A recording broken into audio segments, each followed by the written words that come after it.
శిరస్సు వంచి పేరు పేరు కృష్ణారావుది అని కూడా చెప్తూ నీ తప్పే కదా కృష్ణారావు గారి తప్పే అని చెప్తూ అయినప్పటికీ ఇంత ఓపికగా ఉన్న మీ అందరికీ శిరస్సు వంచి పేరు పేరున ధన్యవాదాలు నమస్కారాలు।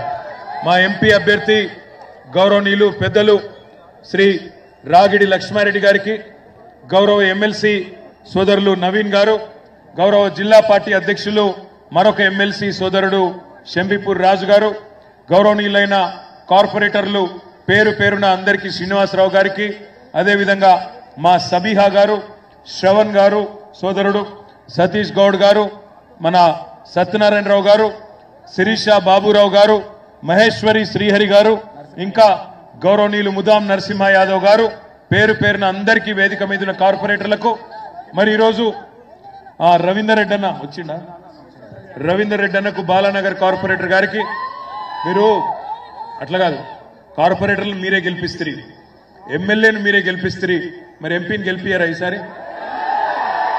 కేసీఆర్ గారు ఇవాళ ముఖ్యమంత్రిగా లేడు అనే బాధ మీలో ఉందా?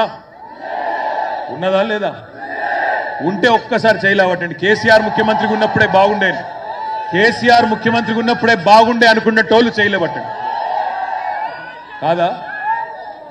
మళ్ళీ కేసీఆర్ గారు ఈ రాష్ట్ర రాజకీయాన్ని శాసించే పరిస్థితి రావాలా? రావాలి అంటే ఒక్కటే ఒక్క మందు, ఇప్పుడు వస్తున్న పార్లమెంట్ ఎన్నికల్లో 10-12 సీట్లు గెలిపియండి, 6 నెలల నుంచి సంవత్సరం లోపల రాష్ట్ర రాజకీయాలను మళ్ళీ తిరిగి కేసీఆర్ గారే శాసిస్తారు అనే మాట నేను మీకు విజ్ఞప్తి చేస్తా ఉన్నా।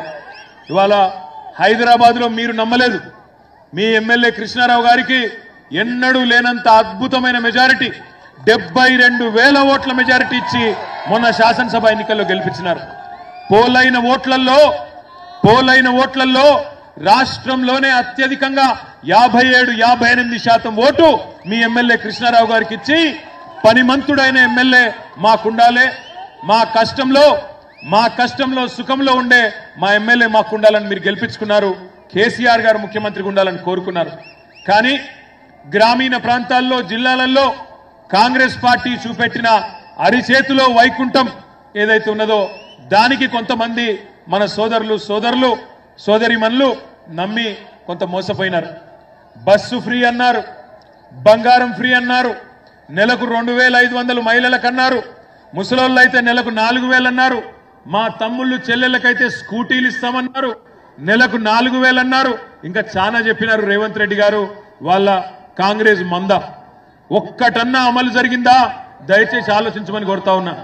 ఎంత సిగ్గులేనితనం అంటే, ఎంత నిస్సిగ్గుగా అబద్ధాలు చెప్తున్నారంటే, ఇక్కడికి ఇప్పుడు నేను వస్తా ఉంటే మెట్రో పిల్లర్ల మీద చూసిన 6 గ్యారంటీల్లో 5 గ్యారంటీలు అమలు చేసేసినా అయిపోయింది అంటున్నాడు రేవంత్ రెడ్డి। నిజంగా అమలైనయా? 4,000 రూపాయల పెన్షన్లు వస్తున్నాయా? రాకపోతే గట్టిగా చెప్పండి, వస్తున్నాయని చెప్పండి। 4,000 రూపాయల పెన్షన్లు వస్తున్నాయా? నెలకు 2,500 మహిళలకు వస్తున్నాయా? పెళ్లి చేసుకుంటే 1,00,000 రూపాయలతో పాటు తులం బంగారం వస్తున్నదా? 500 రూపాయలు క్వింటాల్కు బోనస్ ఇస్తున్నాడా? ఏ ఒక్కటి అమలు చేయకుండా, సిగ్గు లేకుండా ఉన్న వాటినే చెడగొడుతున్నాడు రేవంత్ రెడ్డి। హైదరాబాద్ లో కేసీఆర్ ప్రభుత్వం ఉన్నప్పుడు కరెంటు సమస్య లేదు, కానీ ఇవాళ హైదరాబాద్ లో కరెంటు సమస్య మళ్ళీ వస్తున్న మాట వాస్తవమా కాదా? మా ఇంట్లో కూడా పొద్దు నుంచి 3 సార్లు కరెంటు పోయింది, నేనెవడికి చెప్పుకోవాలి? ఇప్పుడు చెప్పుకుందామంటే రేవంత్ రెడ్డి ప్రభుత్వానికి కనీసం స్పందించే గుణం కూడా లేదు। రోజుకి 4-5 సార్లు కరెంటు పోతున్నది, ఎండాకాలంలో ఫ్యాన్ వేసుకొని పండుకుందామంటే కూడా గోస అవుతున్నది। అదేవిధంగా హైదరాబాద్ లో ఇదివరకు మంచినీళ్ళకు అవస్థ లేదు, ఇప్పుడు మంచినీళ్ళకు కూడా మళ్ళీ ట్యాంకర్ల మీద ఆధారపడే రోజులు తిరిగి వచ్చినాయి। కేసీఆర్ గారు ఉన్నప్పుడు 20,000 లీటర్ల వరకు పేదవారికి ఉచితంగా అందించిన విషయం మీ అందరికీ తెలుసు। కానీ వాళ్ళ రేవంత్ రెడ్డి గారు వచ్చినాక స్వయంగా ముఖ్యమంత్రి చెప్తున్నాడు, 12 గంటల లోపల ట్యాంకర్ పంపిస్తా, ఫోన్ చేస్తే 2,000 రూపాయలు కట్టుకోండి, 12 గంటల రూపాయల ట్యాంకర్ పంపిస్తా అని చెప్తున్నాడు ముఖ్యమంత్రి। ఇంతకంటే సిగ్గులేనితనం ఇంకోటి ఉంటుందా? ఆలోచించమని చెప్పి నేను కోరుతా ఉన్నా।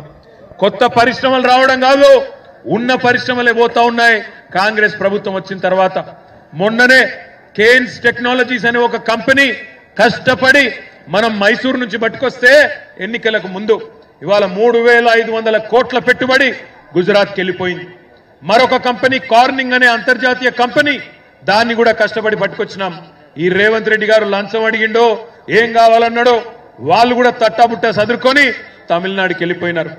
కొత్త ఉపాధి అవకాశాలు పుట్టించడం కాదు, ఉన్నయి కాపాడుకోలేని అసమర్థుడు ఈ రేవంత్ రెడ్డి గారు, కాంగ్రెస్ ప్రభుత్వం.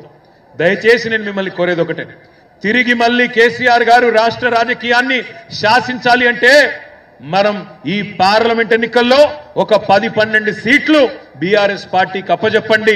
సంవత్సరం తిరిగే లోపల కేసీఆర్ గారు మళ్ళీ తిరిగి రాష్ట్ర రాజకీయాన్ని శాసించే పరిస్థితి వస్తుంది.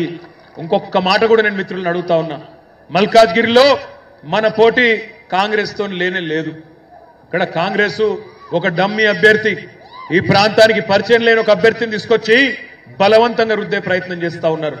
మన పోటీ బీజేపీతో.